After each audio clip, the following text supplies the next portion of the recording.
In the golden age of Cold War innovation, one aircraft proved that small could still be fierce. The F-5E Tiger II. Lean, lethal, legendary.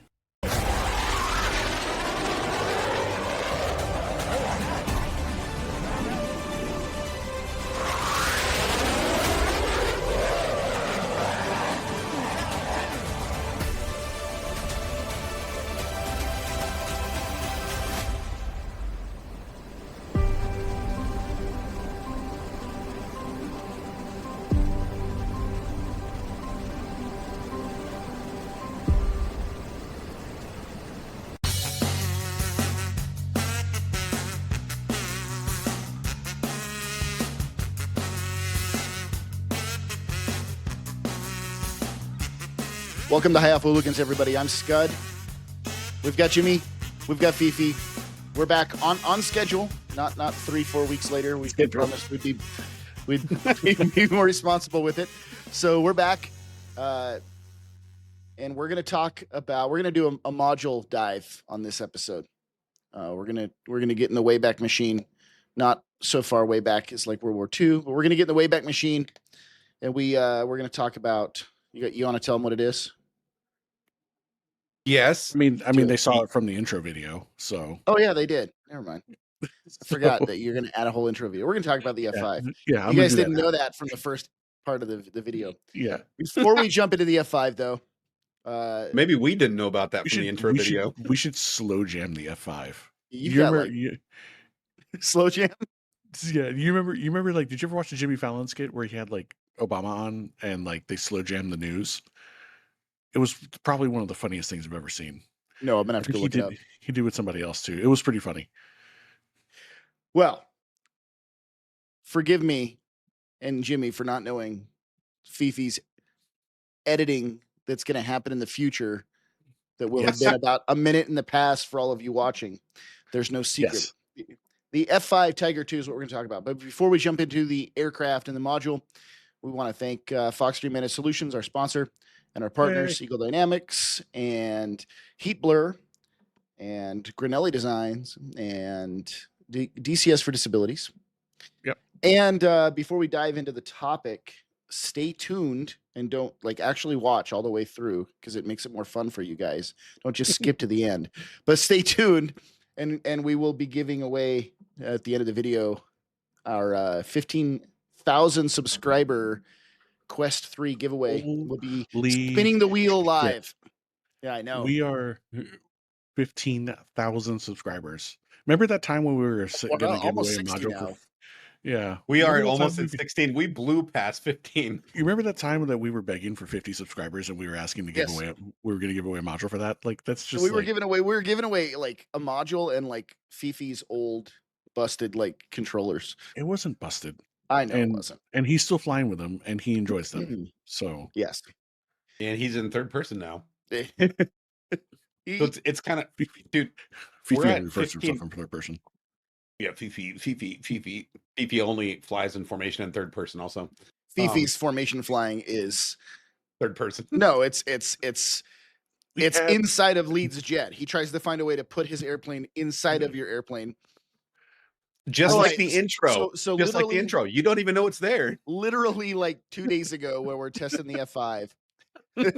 And we're flying back. You know, it was the same one, Jimmy, where me, you, and Fifi and Beaver flew in. The two of us were flying back. I wish I had been recording because we're on the way back. I said, Fifi was trying to catch up to me, so I gave him a little speed, pulled the power back a little, and then I go, Fifi, where you is? And literally the second the word leaves my mouth, his airplane is in an aileron roll right across my nose like that, just right in a dive, spiraling right across my nose. I'm like, Jesus Christ, man. Here I am. You chopped the throttles on me and you had your speed brakes out. No. Some people live in infamy. Fifi lives in consistency. Yeah, that's why I'm always a flight lead. I had to get good at being a flight lead because I suck as a wingman. That's It's like you have all these opportunities to like prove us wrong, and every chance you get, you just reinforce it. I made it back. I made it back for our breakup initial. Like I was in position for the breakup initial. The break was badass though. See, thank I you. watched that one. I was taxing for I that was one. there. I was there when it counts.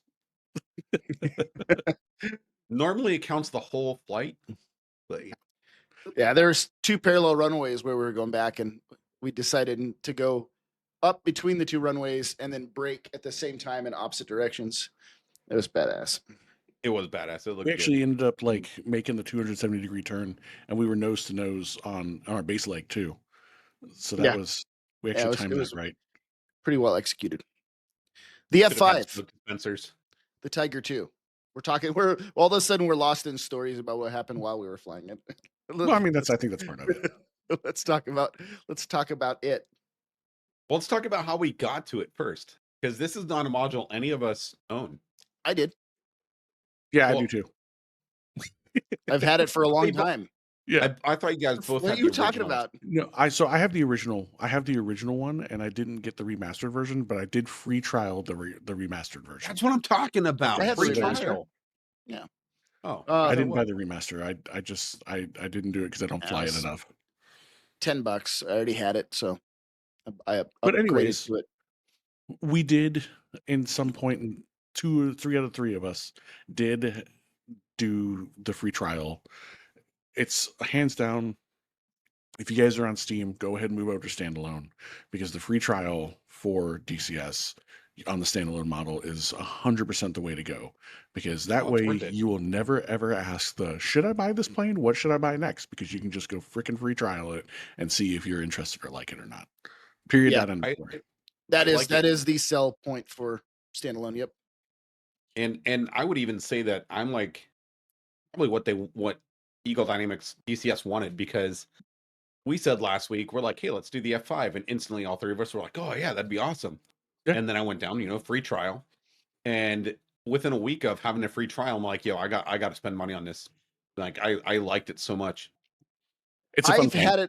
I've had it for a long time, and I even paid for the upgrade. But I haven't really flown it much because I got wrapped up in other modules and would jump in it and be like, I don't know what I'm doing. And once I for this episode, started really forcing myself to learn it, I was like, oh yeah, I love this thing. This is awesome. Yeah, we learned a lot of lessons in that, in it, just flying it like we have for the past week or so. And by any means, we're not F5 experts by any means by after this, but it was definitely a lot of fun. So any of you F5 experts, please chime in and comment about things that we either missed or got wrong. But Yes. this Well, is I would say basically we do have one. based off of We do have our one experience. expert. Who? We Scott. I'm not an Or if you F5 don't- expert. I taught in the T-38, which is awfully similar. Yeah. At least in flight dynamics in some realm. So and there's some things from my experience in the T-38 that really did transfer over to the F5 in DCS. We can talk about some of those. yeah, I would love to hear that. So let's talk about why the F5 is cool. What is it like? Well, it's a fighter developed in the late 50s, and initially it didn't sell well. It was designed along with the T-38 trainer. The T-38 actually flew first, and then they pushed the development further on the F5. They made, oh my gosh, 1,200 F-5As, underpowered, very basic. It did some work in the U.S. immediately in Vietnam. That was its first deployment. They sent it to Vietnam, and they didn't wait a second. The moment it landed in Vietnam, they started sending it operationally on missions. And then they realized it does really good work. That was also exported to a massive amount of countries. I don't remember how many, but it's been exported a ton. let me go through the notes. I'll find it. Yeah. Probably the only thing to rival the F-35 More- in export. More than 30 countries flew them. More than 30 More countries. than 30. But when you look at the F5 and you look at what it's got technology-wise, and you look at what it's got for power and payload, it pales in comparison to some other airplanes that were being developed after that. It is not the F4 Phantom packing this huge punch, or a lot of the other airplanes that we had around at the same time. What the F5 did really well, though, is it it was extremely economical. It was very, very easy to maintain and substantially more affordable to buy and operate than these other airplanes, which worked for us in the US, but that's a big reason why it was so highly exported, is because it was affordable. And what it brought to the table for the cost was really good. The F-5A needed a replacement. And because the airplane was doing so well, the replacement for the F-5A was the F-5E Tiger II. So it was replaced by its own upgrade, kind of like the Hornet was replaced by the Super Hornet. It's like the early version of that. That's what we have in the game. We have the F-5E Tiger II. So we're going to talk about that, but that's kind of the background of what got us to where we're at. There's some other cool stuff, like when the Viper and the Hornet were being developed, the F5 was also kind of in competition, and that was the F-20 Tiger Shark, which is that would have been such a cool plane to go. basically, instead of two small engines, they took that out, put much more advanced avionics, flat panel MFDs, better avionics in it, and they put one giant. I'd say giant. It's the same engine that's in the Hornet, but compared to what the F5 had, it was giant. They put one engine and increased the power to weight ratio up even more. That would be cool to have in the game. That did not get selected, so that was the end of the F5's development. The F-5E Tiger II, the one we have, flew in 1972, so that's the kind of era we're entering in when we get into this airplane. So there's some background on it, plus whatever, I guess, Fifi had thrown into the intro that we haven't seen yet. Yeah. The coolest thing about it was that it was like a budget fighter.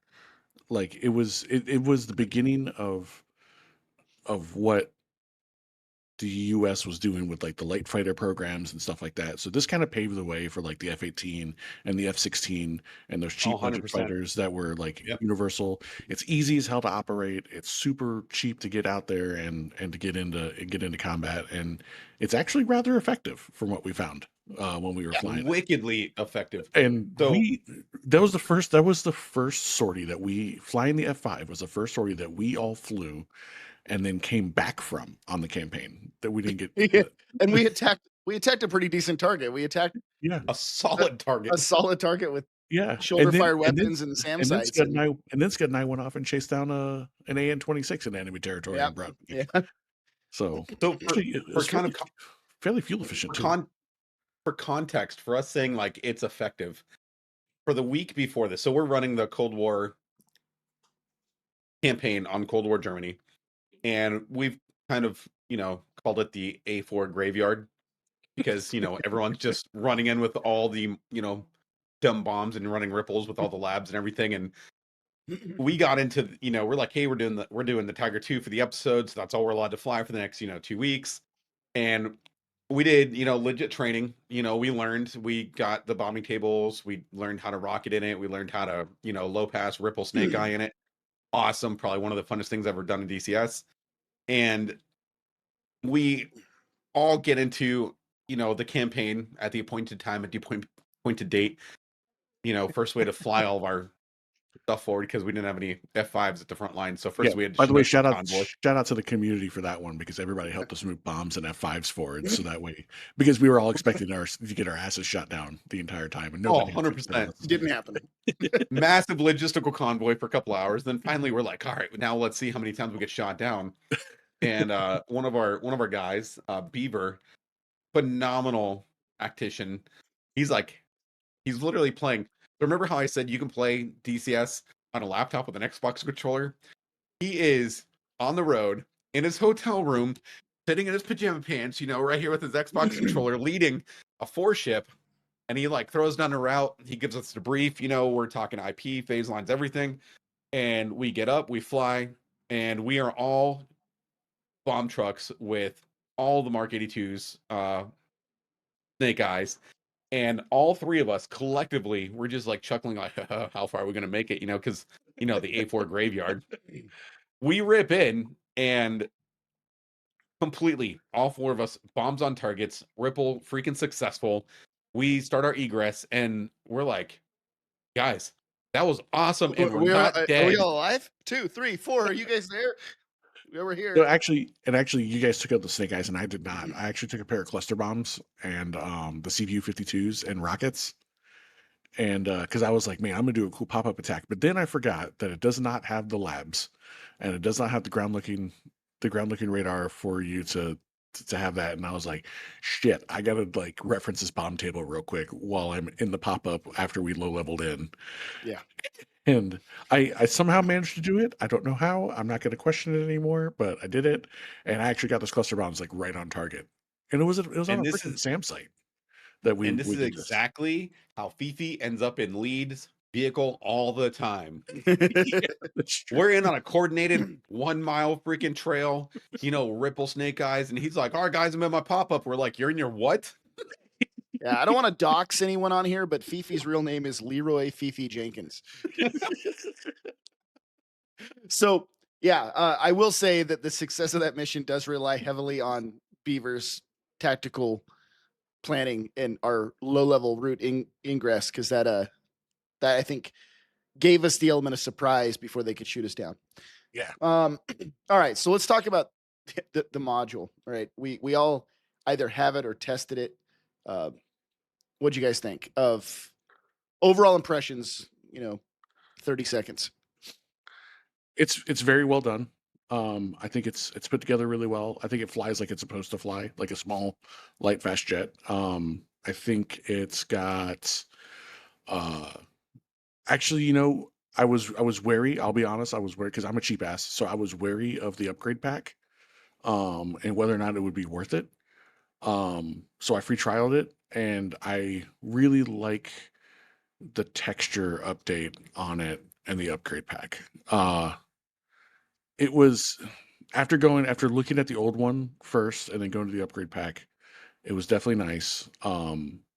My only qualm is the fact that the I first just free trialed just the texture pack, the upgrade pack, and I was able to fly it just that. And I didn't have the F5 like installed in my DCS. I just had it like uninstalled because I hadn't like gone through and reinstalled Well, it. it's two different modules inside the library, Right. so two different Well, airplanes essentially for DCS. yeah, so the problem is like when I was going through my Simat Pro to find my my control profiles and everything like that in there, it didn't pop up whatsoever. It didn't exist.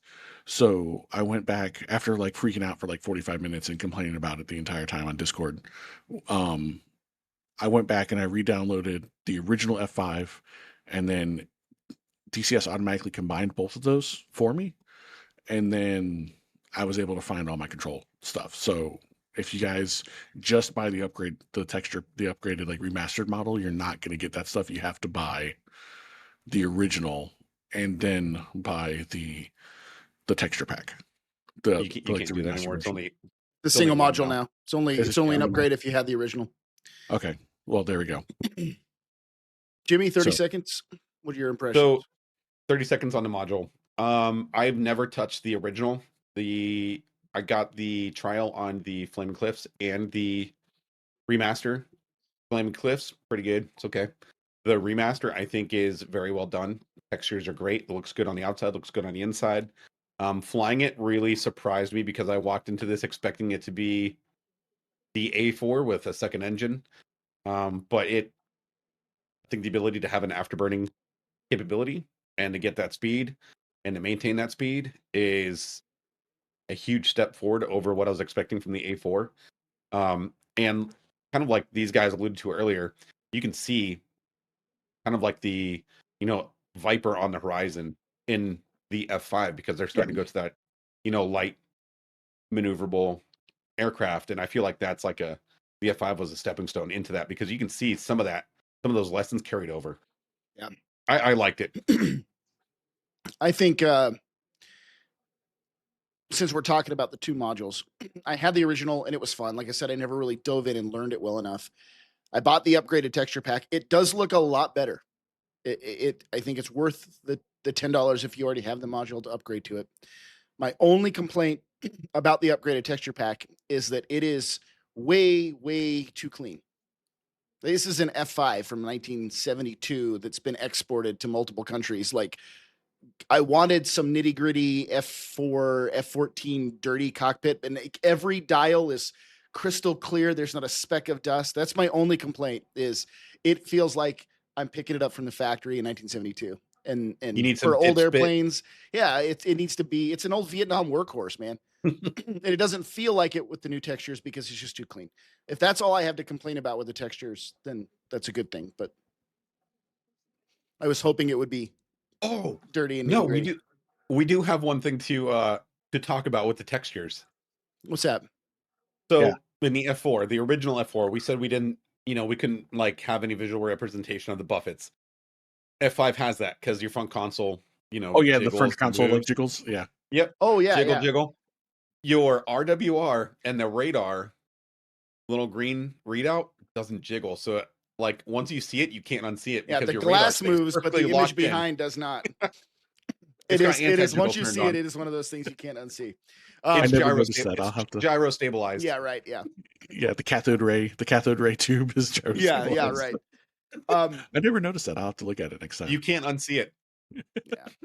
I do like the 3D model. I think it's really good. I just wish it was dirty. Otherwise, it's really a nice looking airplane. What do you guys think about the flight model, like flying it? Scott, you can go last because I know you're going to go into it because you flew the T-38. So, Jimmy, what did you think? What did you think about the flight model? So And how it's hard because I walked into it expecting it to be A4, and I think the A4 is a fantastic module to fly in DCS. Everyone should fly the A4. It's free. It's free. Forever the bombing free. computer is a ton of fun. Forever It is free. forever free. A4 is awesome, and that's kind of what I was walking into. And that thing, you need a whole runway to take off because you don't have afterburning, engine. Once you load it up, it's a flying brick, and so I was expecting that. And then once I got pointy nose fast jet F5, and I flew that thing clean for the first time, and it kind of has that Viper feel where once you get it fast and you just maintain your speed, it just stays fast. Yeah. And I think I remember telling you too, like when we first started flying it together earlier this week, I was like, dude, this is the airplane that coins the term speed is life. yeah, Sure. that is. You did say that. You said don't lose that speed. Don't get slow. Yeah, don't get That slow. shit's gone. Which plays into other lessons that we learned later on. But It's also funny because I said that when we pulled on the runway, and then Jimmy, he's leading us, and he puts like a quarter of the runway behind us. I'm like, why are you taxiing down the runway so far? He's like, I'm giving you room. I'm like, dude, it's not that big of a plane. You need all the runway you can get. He's like, no, I don't. I was like, you want to bet? I learned that You one. got this So thing loaded up heavy. You need all the runway you can get. even not even loaded up heavy. Like you can't rotate that thing unless you're like moving like Hornet Viper clean, 120, 130. You can start to rotate that thing. 120, 130 in the F5, you're still firmly planted on the Earth's surface. It's rotating depending on weight, somewhere between like 155 and 170. Like you need to be moving. And then the first time I rotated, I was like, my nose is up, my ass is not, and I'm just dragging it like this. And Scud's like, you gonna take off? Bro, I'm trying to, okay. But that was just me not understanding, how it flies. That's the first step in, and luckily I had somebody to hold up the flashlight and show me the way. So. Did you made sure you flipped your little Cholo hydraulics too? Oh yeah. Yeah, you got to get the Carolina squad on that. For those that are not familiar, the F5 has an extending nose gear strut, kind of like the Tomcat, how it squats to hook up the catapult, but the other way around. It raises the nose up to give you more angle of attack on the wing during takeoff. And it is, from the moment we flip the switch, that's what we're saying now. It's Carolina squad time. We'd be sitting there 1 and 2 going like synchronized. And if you don't know what Carolina squad is, just go look up that stupid trend on Google. Yeah, you'll get it. Exactly. You'll see a lot of Silverados, a lot of Silverados. But yeah, fly's great. Scud, your turn. What do you think about it? The flight model. So now that I've got the force feedback stick working correctly with it, which requires a lot of work and a lot of tweaking to get it done right, I think it flies awesome. When I first jumped in after having been out of it for a long time, one of the problems with this module in DCS, if you're a force feedback player, is that it has a very rudimentary and limited force feedback functionality compared to modules that have come out since then. and the gain that it sends out to the control stick is Marginal. at best. Yeah. I'm used to the stick having some sensation of when I move it left and right, like it still centers itself up, but there's some force to push against, some spring force or tension. And it was just so limp in the stick, so to speak, that like it was hard to control. Like I would rest my hand on the stick, look away and look back, and I was upside down. And it was because my hand was not feeling the fact that I was moving the stick a millimeter. And the airplane has an incredible roll rate. I don't know about the F-5 in particular, but the T-38, which is very similar, same wing without the leading edge devices and strakes, has a 720 degree per second roll rate. So if you breathe on the stick, the plane is rolling. And to have no feedback on that made it really difficult to fly. Once that was fixed, I started to feel like it flew like I expected it to. It depends on the airplane weight, right? It's when you're in burner, it's 10,000 pounds of thrust.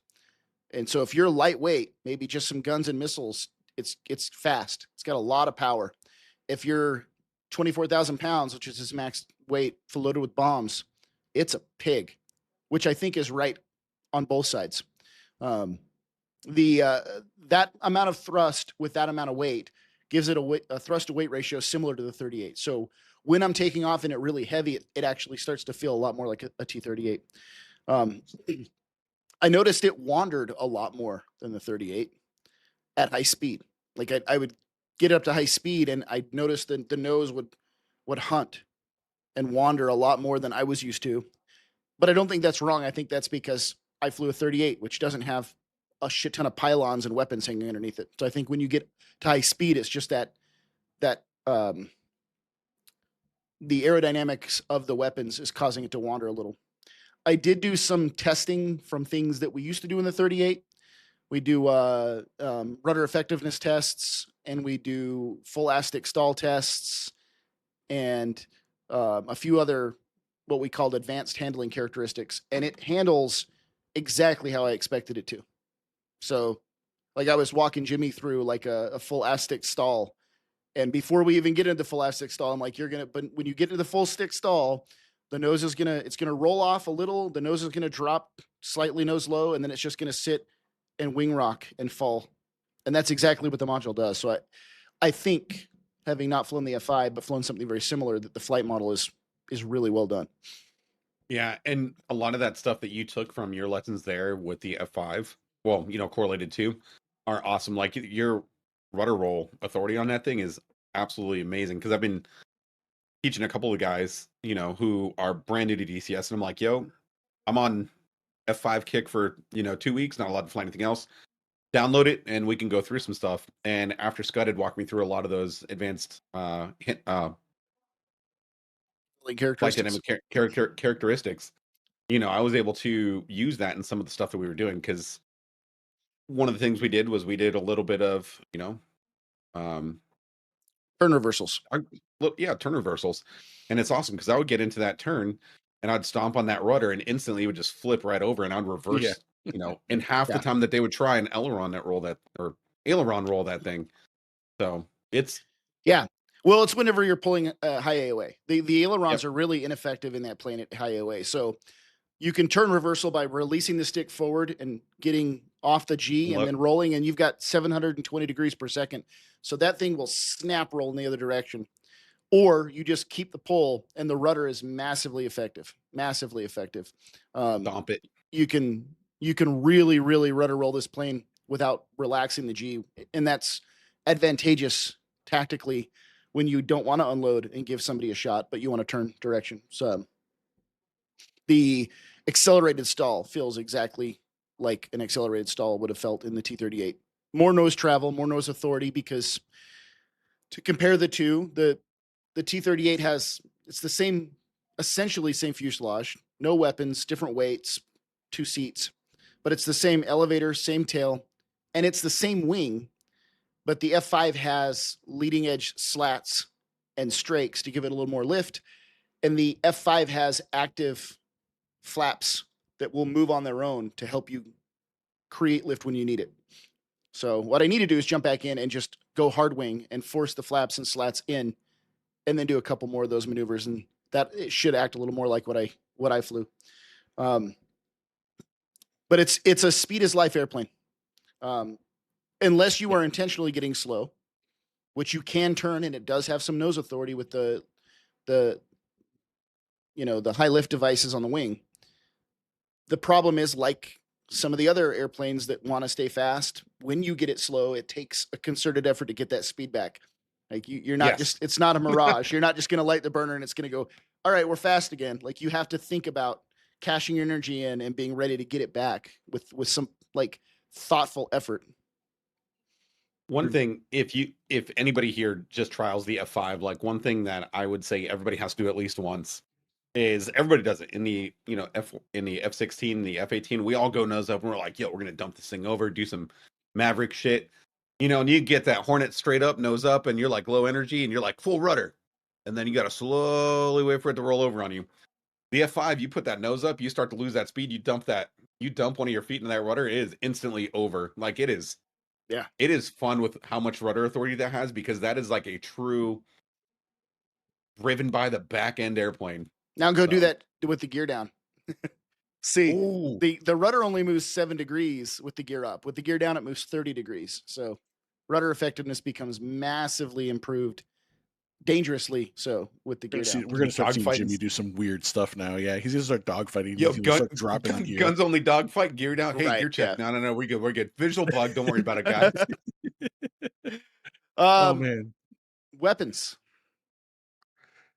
I mean, standard. I think it's standard Vietnam weapons, right? Like 1972. It carries. Yeah, it carries everything. It carries everything. We'll get to what Jimmy's so excited about here. What is he? Now I'm curious. Not just weapons, but weapon systems. It's extremely rudimentary. Like it's just, I want to drop a bomb off this pylon, turn that pylon on. There's a few other switches, but it's not very complex.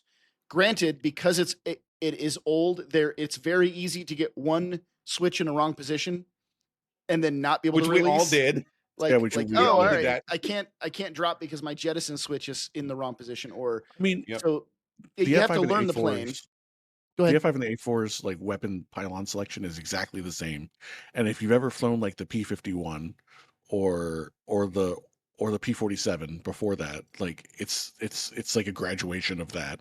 Yeah. Like the F4 is exactly the same except for the fact that it has buttons instead of switches. So and it has 18 dial positions instead of 4. Yeah. It's not a complicated weapon system, but you do have to make sure you get the switches right, or it won't do what you expect it to. Right. Yeah. However, there is no zero aid for the pilot in air to ground weapon employment. None. The radar does not ground map. It's not designed to. And if you're dropping Mark 82s, cluster bombs, snake eyes, rockets, whatever it is, if you're doing a gun run with the gun, you need to have bombing tables, and you need to set the mill on the HUD, and you need to enter at and hit your release point at the right altitude, at the right angle, at the right speed. So you have to go in and practice and learn and figure those out. Let me tell you about let me tell everybody about the class that Scott put us through for like 45 minutes before we flew on the bombing tables, and making sure, like, as soon as we decided we were going to do the F5, Scott's like, here's the bombing tables. Dick, click. You guys got them all. Like, study the bombing tables. It's not hard. It's an XY intersection. I'll admit I did it, and I followed altitude, the bombing speed, where they intersect. That's your mill depression. And when we were doing our stuff, like, it definitely, except for on the training range where I flew right through your bomb blasts. But, that was great. Oh, I didn't get to see that, but I saw you put that comment in Discord. You're like, yeah, I'm trying not to fly through your bomb blast again. I'm just sitting there like, oh. I was ahead. Fifi's in trail. I release my weapon, and as soon as I hit Pickle, he's like, "Oh no, I think I'm gonna fly through bomb blast." And I'm like looking back at my, I was short of the target because we're learning the bombing tables, but I'm looking back to see where the bomb detonates. And as soon as it pops off, I see his airplane go through the explosion, and he's like, "Fifi shot down." Leroy. Thank God the training ranges have us invulnerable, because I did definitely take a shit ton of damage. Like one thing I really appreciate about the F5 is, yes, everything we've said is absolutely true. It is simplistic when you compare it to like some modern systems. It is a graduation from warbirds. One thing I really, really appreciate about the F5 is the flight model is fantastic. The 3D modeling is really, really good. and it is a full fidelity aircraft. So it does put you in the practice of switchology and preparing yourself to deploy or employ a very specific weapon in a specific manner. So it starts building. If you're thinking about like, getting the DCS and trying something, if you want to try a full fidelity module where you can click everything and learn something that you have to actually, do a study level to employ, I think the F5 is a fantastic example of that. Or if you're like Flaming Cliffs and you're like thinking about moving on to something else, trial the F5, and I think it can build really good habits for aviating an aircraft and controlling its weapon systems. That being Sure, if you said, wanna challenge it's not an yourself. easy plane to fly. No, It's an easy. Let me no. rephrase that. It's an easy plane to fly. It is not an easy plane to fly well. Well, Like Yeah, it definitely landing one makes you takeoff, especially heavy. It like Jimmy said, it's not gonna. It doesn't fly like you expect it to. Like you rotate and it lifts off the ground, and it's almost like you can feel the plane settle down as it lifts off. no, and you're it like, goes to like this for a while. You're just like a few moments later, still here. yeah, depending on your weight coming into land, your approach speed's probably 200. 160, 170, 180 knots. Like Mhm. it's easy to fly. It's hard to fly well, which could be a good thing. Like if you practice at it and get really good at this, flying other What airplanes was would be nothing. what was that thing that I said to you when once we were like flying it around, we started like trying to fight in it a little bit, Scott? I was like, oh yeah, the F5's definitely a plane you just gotta fucking fly. Yeah, Like that's the best way to describe that jet. Like another way to put that too is it's the kind of plane that if you don't fly it, it will fly you. Yeah, yeah. very true. And it's a fun challenge though, because once you kind of understand how to tame the beast with the F5 and tame the tiger, like it will. Tame the You like tiger. I that? like Yeah, that. that was really Tame cool. the tiger. That's the name of this episode. That's Tame gonna the be. tiger with the high alpha hooligans. Tame the I'm gonna do it tiger. now. I gotta make a note about that. I'm gonna make a note about that right now. Yes, please do. Okay, you guys keep talking because I'm making a note about it. All right. Well, back to weapons, right? So you've got a few different bombs. M117, old Vietnam era bombs, Mark 82s and Mark 82 Snake Eye Hydrags, and then it's got Hydras and FFARs, and in 83s and multiple 84s pods. also. The rockets can be in small or large, so you could throw 4 pylons of 19 per rockets and just go massively All of rocket them. heavy. And then it's got just like the F-16 though. Just because you could doesn't mean you should. exactly Because you'll be paying for it. You're draggy. It has the gun, 20 millimeter twin 20 millimeter guns, which are good for ground attack as well as air to air. And then on the air to air world, it has just AIM-9s and the gun. It does have a radar, and this radar, being as rudimentary as the plane is, it is really easy. I cannot use it in a scan mode and find targets. It's very difficult to find a target, but once you get visual on the target, it's just a one button click to have this thing lock up and give you gun sight queuing. It's not always an easy airplane to gunfight in because it's so responsive. It's extremely sensitive on the controls, but the radar, when you are visual, is very, very easy to click dogfight gun mode, and it just whatever's in front of your nose, it goes, okay, here's a gun solution. I'm going to start moving your gun sight for you. It's fun. In that sense, also with gunfighting and dogfighting in it, I feel like that's a jet that you have one of the better chances of surviving in a gunfight with it, because of the fact that it's so freaking small that you can't, like, nobody else can really see it unless you're right on top of it. Yep. And then the rudder roll and roll rate help you a lot. Yeah. But I know Jimmy, I didn't get a chance to do this. Jimmy's super amped up about it. It also carries laser guided bombs. So with another platform lasing or a JTAC, can't laze itself, but it does have the ability to do precision strike. It's fun. Did 2 employments of that. First one, I did a low level with a pop-up release, let it fly a couple miles, and it just floated in like it's supposed to, like you would expect. And then if you climb up to 30,000, you get a little bit of mash, and you just point your nose at, where the target is, let it rip, turn off, and before that thing's even halfway there, you're gone. So it is an old jet. It is from 1972. However, it still can be used in modern scenarios with those laser guided munitions. So it's not something that, is like a one-hit wonder. when it comes to DCS. You could even fly it in a modern campaign alongside anything else, and if you have a laser, your lethality increases a lot with it. Or air to ground. Yes. It does not.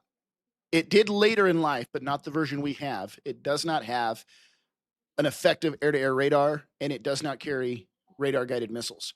So understand that if you do fly this in a modern campaign and anyone shows up in a modern fourth jet airplane, you are extremely outmatched. However, if you can get into the merge, it can turn and it can rate. You just have to pay really, really close attention to your airspeed. You can put the flap slats in auto, and you can get some nose authority on it. It bleeds off energy really fast. Takes some concerted effort to get it back.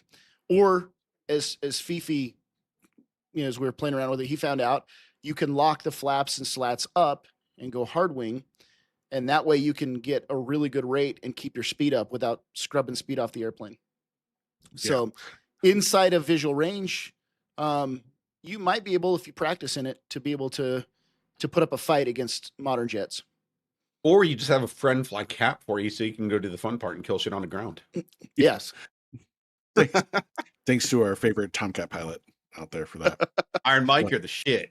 Yeah. But like, yeah, the other thing is like, I mean, you got to remember, like, the F5 has been, I'm sure there's interviews and stuff like that online where you can look and watch people fly the F5 and stuff. And I think actually, like, shout out to Mover and Gonki, like they flew F5s and T-38s for the, and there's, I think Mover actually got an F-22 kill flying the T-38. He has like a whole episode about it. He was talking about how he managed to pull that off, and there's a lot of people who got in trouble because he won that dogfight. But but so it's a super dangerous little aircraft. And I think it's worth it. We're kind of on this topic now, but it's usefulness, right? Like Jimmy said, you could air to ground in this thing in a modern campaign. If you were in a dated campaign, something older, super fun. Its usefulness is hindered in part by its fuel. If you're going anywhere far, you need to take tanks because it has a very small internal fuel load. The T-38, my longest sortie, skyhooking, like cross country, getting up high where we're saving fuel, was a 1.7 hours. My shortest flight was 6 minutes, but we took off and then we landed immediately because thunderstorms were rolling in. But it's not uncommon in the 38 to go out and do burner heavy maneuvers where we're in afterburner a lot, take off and be back on the ground within 30 minutes. And you're at your fuel lights on, like you're at mission complete, lights on. We're out of gas and we were only in the air for 30 minutes. This thing has a similar internal fuel load. It's not a lot if you're in burner a lot. So you do need to put some tanks on to give yourself either some range or the ability to build a lot of smash. When you're carrying a lot of weapons and your bombing table says that you need to do this bomb drop at 500 knots and you're like diving on the target and going, shit, I still have to add power to get to 500 knots in a dive and need to light the burners. It's going to go through gas a lot. That's one of the things I wish we had because the F-5E has models where they have a refueling probe on them. God, I wish this airplane had a refueling probe on it. Yep. Yeah. That would agreed. That would extend the serviceability umbrella that this thing could be inside of DCS. I was talking to Blackbird earlier, and there's F-5Es also had those outside underwing pylons also were able to carry AIM-9s, not just the wingtips, but the model that we have only has them on the wingtips. And so, that's always kind of a point of contention with me. And I hate to say it, and I'm not going to say that I always just go, if I had to choose buying the F5 versus like free downloading the A4 for free, I would still go with the A4 over the F5. And both. One of them's free, so get one for free and then buy the other. But in the sense of like, if I can only, that's true. That's science. Choose one or the other. Like the F5 is definitely a challenge. It'll make you fly it better, and you can understand why it was like a cheap export jet. And even the A4 was an export jet, but when you kind of put those things kind of head to head with each other, and I feel like they kind of live in the same realm a little bit. I still think that the A4 is probably more capable, but the F5 I think is more fun to fly. Would be I would take my the I would go F5 every day because of its ability to build speed, maintain speed, and yeah. deliver those I'll give you that. weapons. Yeah. I'm torn. I like them both. I think the F5 is a fun challenge because you have to learn how to bomb in it to get good. But its speed adds to its survivability. Like the reason why I didn't get shot down as much in the F5 was because I was a lot harder to shoot than I was in the F4 or the A4. I mean, going slow. But as a ground attack platform, I think the A4 is more effective because it has the labs computer and it helps with the radar. Like it has a radar that doesn't do air to air; it only does air to ground. Like, and so it's helping you put weapons on target. Where the F5, its radar only does air to air somewhat, and it doesn't help you with bombing at all. So I think as a bombing platform, I think the A4 is going to be more effective. But we always tell you guys to send shit to Fifi, and he's like, it's not because I'm poor, it's because I'm cheap. So when Fifi says get the free module and don't buy the F5 if you're on the fence, I'm going to say F that. Buy the F5 and download the A4 for free, and then you have two badass airplanes from the same. I will era. say I had a lot of fun when we tangled those MiG-21s with the F5 because the F5 we're already like basically demonetized because we haven't posted in a while, but like that thing's a motherfucker. That thing's a motherfucker in a dogfight. Like that's the only way for me to say it. Like I didn't realize it was as potent as it was until I got the F4 Phantom, and then one of the fights in the like instant action is you fight against an F5. Like, god dang, this thing's a lot harder to kill than I thought it would be. On that note, I also didn't realize the MiG-19 would be so damn hard to kill, but when we tried fighting the F5s against the MiG-19, dude, those are hard. Dude, I was like, oh, the MiG-19, this will be an easy first fight. Those things were running circles around us. They can turn. Yeah. Well, the MiG-19 like outpowers, outturns, everything's the F5. So I don't know if it outpowers. It definitely outturns though. It is. It's a freaking cool module. I'm having so much damn fun with it, and I really like the old stuff. I like this Cold War campaign we're doing.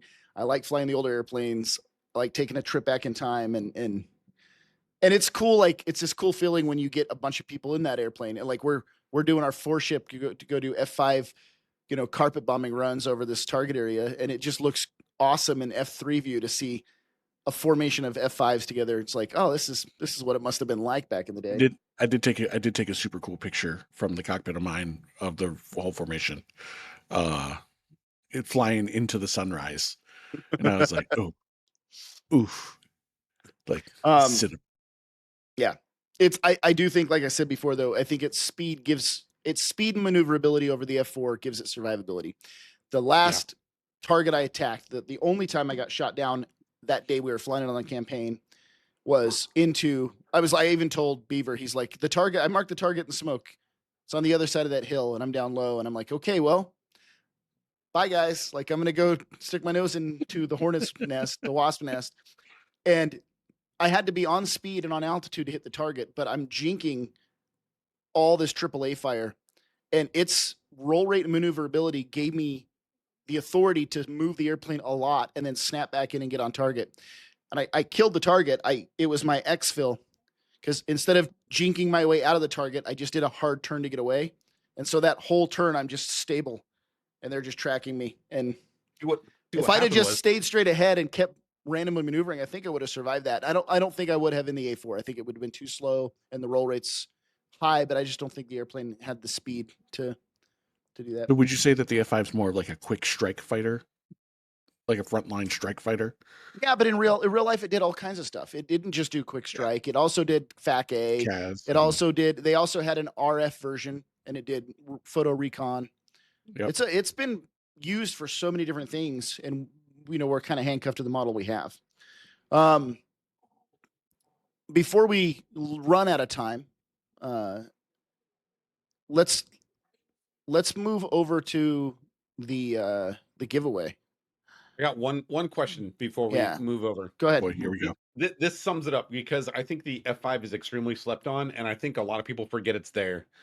If you could give somebody a thumbs up to spend the money, of course, trial it. We all say trial it. Would you guys give the thumbs up, it's worth spending money, or thumbs down, do something else? Which way would you guys lean? I think there's a little bit more nuance to that question, to the answer for me about it. Because if you're looking for something that's not as big and complicated as the F4 to fly in a Cold War Vietnam era scenario, but you want something that's still fast and fairly potent, I would say the F5 is great for it. If you Yeah, that would be my answer. That'll be my answer for that. So, but if you want something that kind of does everything, the F5 is kind of a jack of all trades, I would say. It doesn't really do anything particularly great, but it does everything really well. And I think Yeah. it's just a good jet. And if you want something from that era that's not a big ass complicated F14 or F4, the F5 is fantastic and it's a shit ton of fun to fly. Like I'll admit, when we were flying it, I had a big grin on my face the entire time because it's just fast and it's just dumb to fly. It's like flying a Formula One car. Like it's just it flies on like this razor's edge of aerodynamic ability, and when you're able to master it and get above the hump of like the difficulty of the jet fighting you, it's fucking fantastic. So I'll give it a 75% thumbs up on that. And if somebody wants to buy it, you should buy it. I do agree. It's more nuanced than that. Trial the airplane, like we already said. If you are 1 or 2 airplanes in and you're learning DCS and you just want new stuff, go with something more mainstream. And that is because the F5, you have to find an arena to feel comfortable and fight in that airplane to make it fun for you. So if you're just jumping on Growling Sidewinder or 4YA, where everyone else are in Hornets and Vipers and all the other airplanes, and you're like, I'm going to go learn the F5 in here, you're going to get smoked. But if you are at a point in DCS where you were looking for that era of airplane, if you're looking for something Cold War, you're fighting in a Cold War environment where the F5 is got a better chance and is more well suited, it is worth every penny. And when and if hopefully someday we get a Vietnam map, my God, it's going to be perfect. It's going to be so fun in that. Seriously, Balkans? Seriously? Where's our freaking Vietnam map? I think they're doing the Balkans because I think it's a path towards them trying to patch all these maps together and give you one giant area to play in. And Vietnam just kind of hangs out not near that. But I'll take that. My gosh, we've got all these great Vietnam era airplanes. We need a Vietnam map to fly them in. I think the F5 is going to be awesome in that. So my thoughts: if you are new to DCS, if you're coming over from Microsoft Flight Sim, something like that, if you're coming over from IL2, Warhammer Thunder, and you're looking for the first full fidelity aircraft, and you want something that you can cold start, learn weapons employment, click every switch, and employ a jet, I think the F5 is a fantastic start because you'll build a lot of good habits in there. It does teach you to fly. I mean, like I said, if you want to fly good, you got to pay attention, and it teaches you to fly good. All right. 15,000 subscriber giveaway. Yeah. You know what? Cue the Bob Barker music, because I think it's time for that. We're going to get AI Bob Barker giving it away. What's behind the Hooligans curtain number 1? Because you're too cheap to buy one. Give me a second. I closed the window. Jimmy, you had one job. I had one job. I know. Hang on. It's already populated, thankfully. Yes. All right. So 15,000 subscribers. We're giving a giveaway. I can't speak. A Quest 3. Brand new Quest 3 to the winner. So if you're not a VR player, you get a VR headset. If you are, you might get an upgrade. Or just another one, whatever it is. Give it to your kids. It's Christmas coming up. Get the Christmas kids. So here's what we're gonna do. We've got, for anyone. This is what you get for being late, dude. This is, yes, that is you in the middle of that, Fifi. We had told everyone to subscribe. We'll hit 15,000. We'll give away the prize. To join into our Discord, into the right channel, and type in the words "I love the Hooligans," and that's how we put everyone on the list. So this is the names of everyone that followed the rules. What we're going to do is spin the wheel, and we're going to get the winner. Congratulations to whoever that is. And then if you guys agree, I think we'll spin the wheel a second time, so we have a live on the recording runner-up. That way, if for some reason the winner is MIA and we just cannot get a hold of them, then we know who the background is. And we'll give you guys a set time limit we'll reach out to you, contact us. Yeah, I'd say give them a week is probably plenty. If after a week this person is not responding to our messages and giving us a name and address to send this to, then it'll fall back to the runner-up. Alrighty. Cue the music. Drum roll. All right, we ready? We're clicking. 3, 2, 1. As it spins, round and round we go. I can't even see it. My name. I won! No, it's my name. Discord name, my name. Whoever is Meta. my name Quest 3. is the winner of Quest 3. It's funny because when Jimmy was populating this list, he's like, oh my gosh, one of these guys' names is my name. And I'm like, his name's Jimmy? And he's like, no, it's my name. That's brilliant. True story. True story. All right. All right. Congrats, my name. We'll be reaching out to you to give you your prize. And in the event that this person is non-existent, a bot maybe. My name has been removed. And Tell you what, re-roll runner-up gets a module, even if my name collects the prize. an F5. Or just a module of their I choice. guess okay. We can just do a module. We can just do a module. Fine. God, it's going to be so difficult to attack this year in this. A module if it's claimed. If not, they get the headset. Yes. Sampata. How did you guys start spinning this wheel? We're going to have to get rid of this thing before we start just giving away everything. We're going to give away everything. All right, Yeah. Sampata, you win a module of your choice, or in the event that the other winner, my name, is MIA, then you get the Quest 3. There we Oh. go. There's more. Free Wait. news reports for a year via Google. No, I'm joking. All I mean, right. yeah, Google is free. We'll be reaching out to the winners. Oh my God. We'll get their contact. We'll make sure they get the prizes. Thank you, everyone, for helping us get to 15,000. Like Fifi said, we were begging for 50 subscribers, and then all of a sudden it was 1,000, and we were like, oh my God, we've made it. And now we're at 15. Thanks for watching. Jump on the Discord. Give us suggestions for content. Comment on the videos. Like the videos. Help keep us growing so we can make more stupid content and talk about more Tell us airplanes what and you shit. want. Yeah, for real. For real, for real. For real. For real? Forever, ever? All right. We're going to do, he's probably not prepared. We're going to do stupid, bad dad advice. Actually, you know what? I do want to shout out to all of our friends of the podcast that apparently are all having children right now. I don't know if you've been over in the 407th Test Squadron Discord lately, but like it seems like all of them have had kids all at the same time. Like, so Listen, so shout out- there's a direct correlation between hooliganing it's the and hooligasm. procreation. It's the hooligasm. The hooligasm. The hooligasm makes the other day. babies. Who said Yeah. that? Somebody said that the other day. We're like, oh, we need to trademark that. I Hooligasm know makes someone babies. wants to try to get us in the Urban Dictionary now, so that's gonna like the next.